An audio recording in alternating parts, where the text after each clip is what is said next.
This time, he was not mistaken. Across the other side of the room, between them and the door, rustling and darting from side to side, but staying all the time in a threatening group, was a pack of perhaps 200 to 300 rats.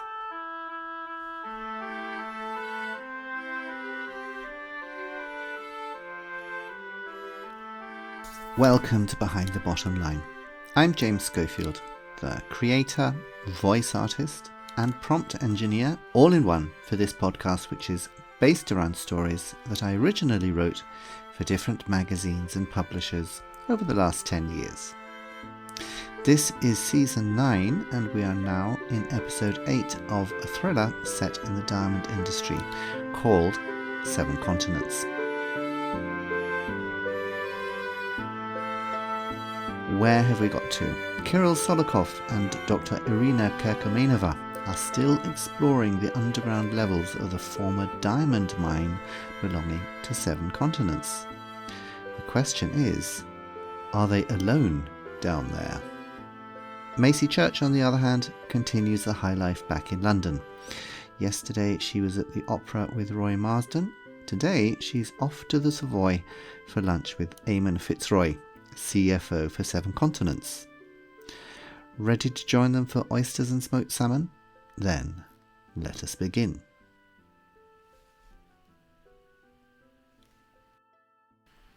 Chapter 15. Rat Attack.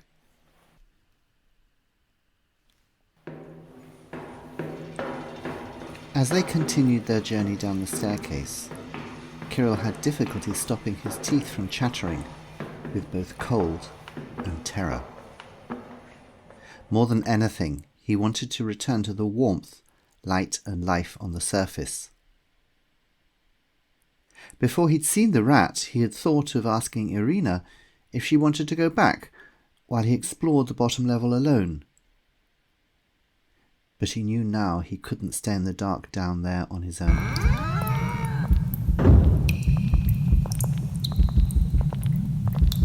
Every now and then he thought he could hear a noise, a rustling, a little squeak, something moving.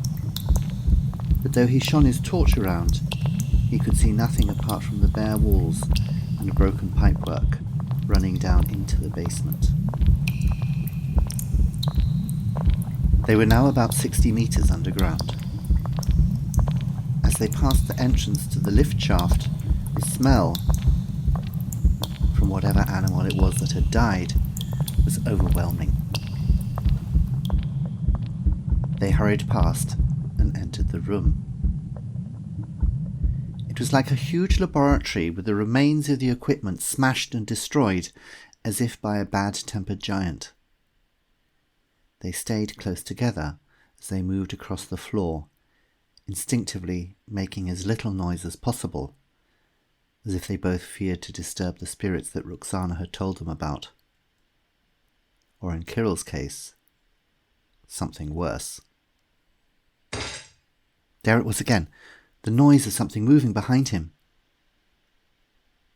He shone his torch around. Nothing. His ears were playing tricks on him. He shook his head as if to clear himself of his fears. "Can you see anything useful?" he whispered. Irina shook her head. "No? Then let's get back up." "Wait!" she whispered back. "What's that?" She shone her torch over into the furthest corner. They tiptoed across the open space towards a pile of crates. Inside each crate were large, dark brown bottles. "Acid," said Kirill as he shone his torch on the label. "It's the hydrochloric acid. The bottles are full. They didn't take it with them." The noise of something toppling over behind them made them both turn their heads.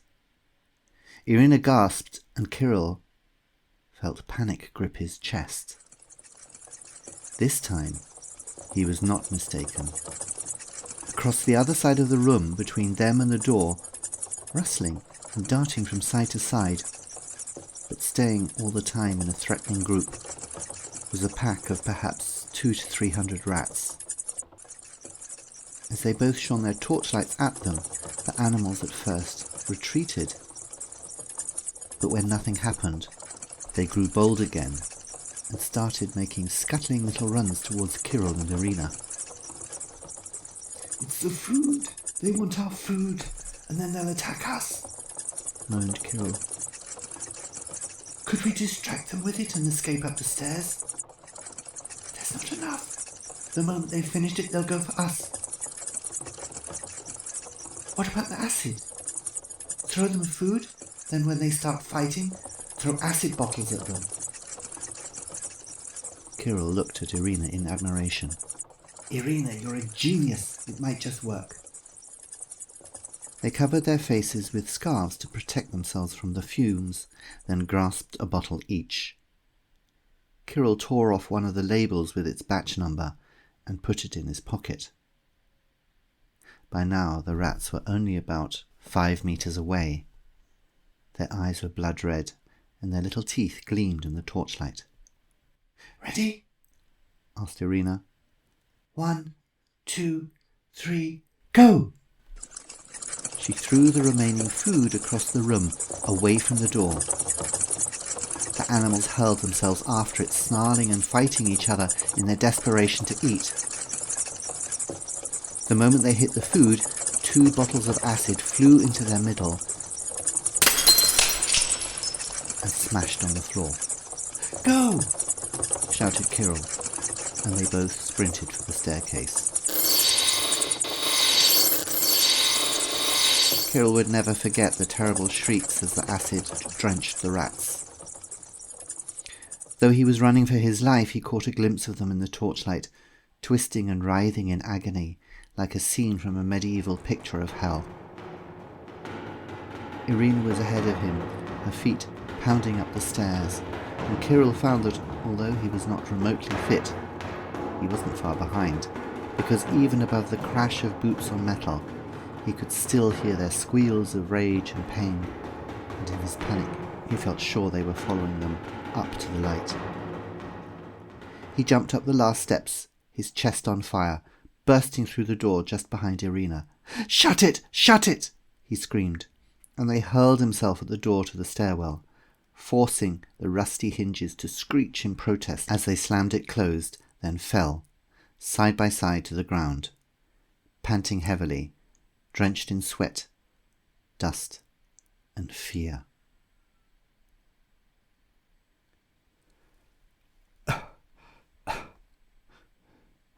Are you okay? Gasped Kirill when he could finally speak again. I think, said Irina, I want civilization. I really need a bath. Kirill looked at her for a moment and started to laugh. Then Irina started, and they both found they couldn't stop, until there were tears making tracks in the dust down their faces, and their sides ached.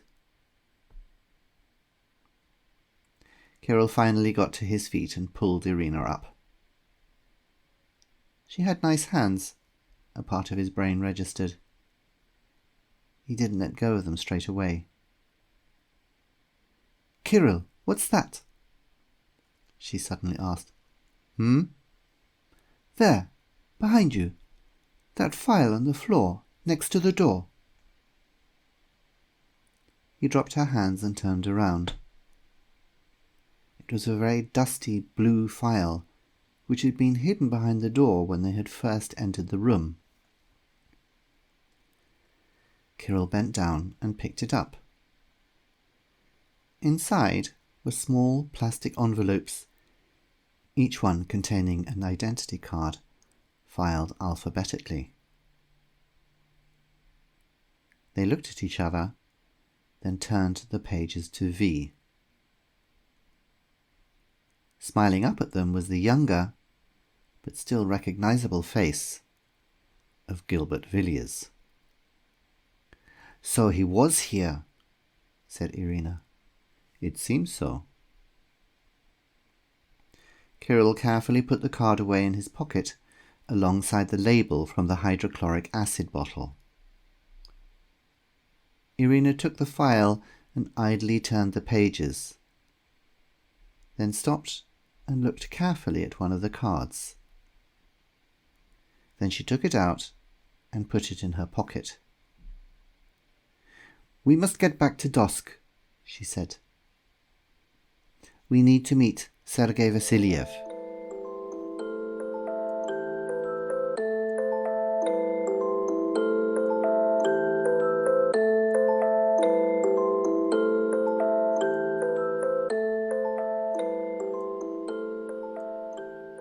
Chapter 16.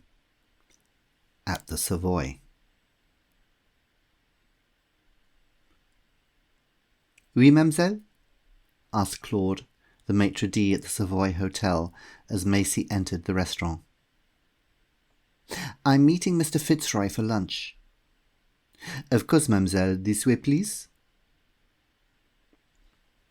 It was the first time that Macey had gone to the Savoy for lunch, and from the moment she stepped inside, she decided it was not going to be the last. The quiet atmosphere and the sense of devotion to good food she found soothing. Too many restaurants in London put more emphasis on the decoration than on the food and the service. Eamonn stood up as she approached. "Well, how was the opera yesterday evening? Did Desdemona get herself killed again? Silly girl. That's what happens if you don't look after your handkerchiefs." Macey could see why he had a reputation as a ladies' man. He was extremely charming, and it was impossible not to like him.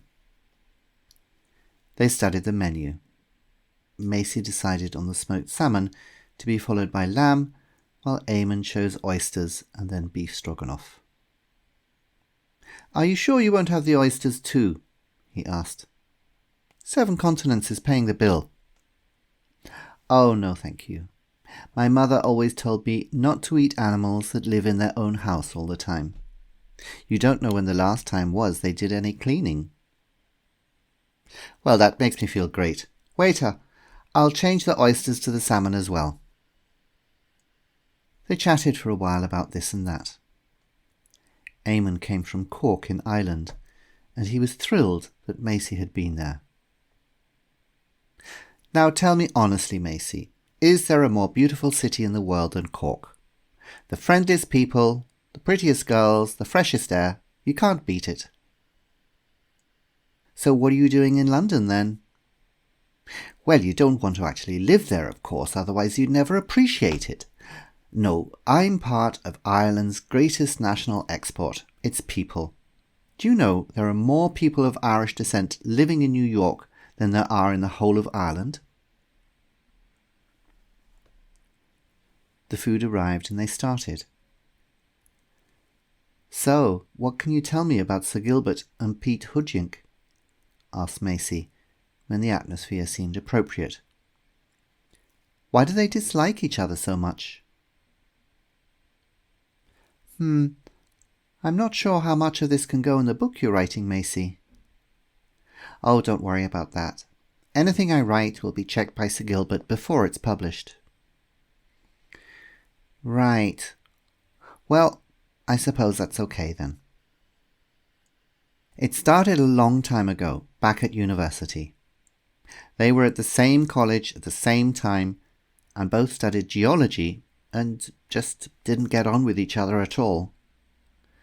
But things started to go badly wrong when they both joined Seven Continents. "They worked together?" asked Macey in surprise. "That's right. Started on the same day and the same department. But they quickly had to be moved to different areas. Jack Bennett, he was the CEO at the time, liked them both, but even more he liked to set people against each other. All part of his divide and rule approach to management. And of course they were both ambitious and realised that only one of them could make it to the very top. Anyway, Gilbert was always very big on behaving ethically and making sure that the diamonds we had always either came from our mines or from respectable sources. Hujink wasn't so fussy. He was always profit first, ask questions later. So, how did Hujink end up at Durban Diamonds? He got photographed by eco-warriors buying a parcel of high-quality diamonds from Angola, where they were being sold to fund the civil war. Blood diamonds, they call them. Anyway, the CEO couldn't ignore that. Firstly, it was against company regulations, and secondly, eco-warriors were about to go to the press. The publicity would have been a catastrophe for Seven Continents, just when we were about to take over another company. But Gilbert, of course, had his connections to eco-warriors, and he persuaded them to keep quiet as long as Hujink was sacked. You see, another contemporary of his and Hujink's from university was Roy Marsden, who is now the European head of eco-warriors. At that time, of course, he just got his doctorate and was fairly new in the organisation. But Gilbert and Marsden had always been good friends. In fact, I've always thought that they cooked up the whole scheme together. What do you mean? Asked Macey. Maybe Gilbert tipped Marsden off that Hujink was meeting this guy with the blood diamonds? Maybe he knew what was going to happen? Who benefited most, Gilbert gets rid of a rival. Marsden shows his boss that he's a no-nonsense fighter for the ecological cause. It all makes sense. But it doesn't really matter. The good guys won. It's pretty ruthless of Sir Gilbert if your theory is true. What then happened to Hujink? Well, he joined Durban Diamonds, and in the same way as Gilbert, worked his way up the company until he was made head of the London office. And he bears a grudge, you know. Every time there's a contract to be won, we're up against them. Hujink does every dirty trick in the book, but he's very smart. You can't prove anything. You just find things like government ministers in certain countries who used to be friendly suddenly aren't friendly anymore.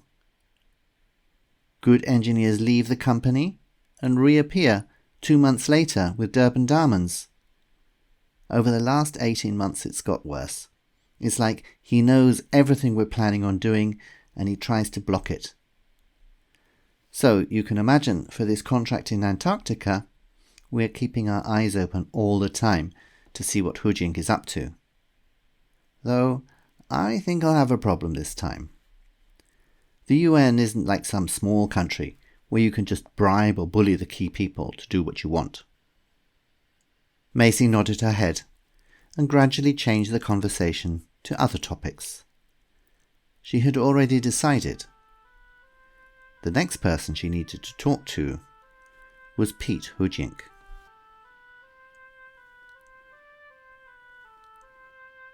Phew, that's a relief. They got away. I was a little bit worried about Kirill and Irina there. Less so for Macey. I hope you enjoyed yourself today. If you did, what have you got to do? Yes, that's it. Tell your friends about this podcast and please rate the story on Apple or Spotify if you haven't done so already. Or even better, write me a review on my website www.behindthebottomline.com. That's the place you want to go. Next week in episode 9, Kirill and Irina head back to civilization with some homework to do. Who is this Sergei Vasilyev that Irina mentioned, and what does he know about the mine? Meanwhile, Macey is heading off to speak to the mysterious Pete Hujink. What light can he throw on the whole story? She could be in for something of a surprise. If you'd like to buy the book or the ebook version of Seven Continents, you can of course do so by visiting my bookshop on my website www.behindthebottomline.com. There you can also find Peril in Venice, a thriller full of drugs, murder and adventure, set, as you might guess, in Venice. and also a romantic comedy, Double Trouble. Nicholas and Timothy Aldridge, identical twins with very different lifestyles, change places and cause huge amounts of trouble before finding fortune and true love. And you can, of course, hear both of those stories on the website itself or on your favourite podcast player. So, until next week, take care and goodbye.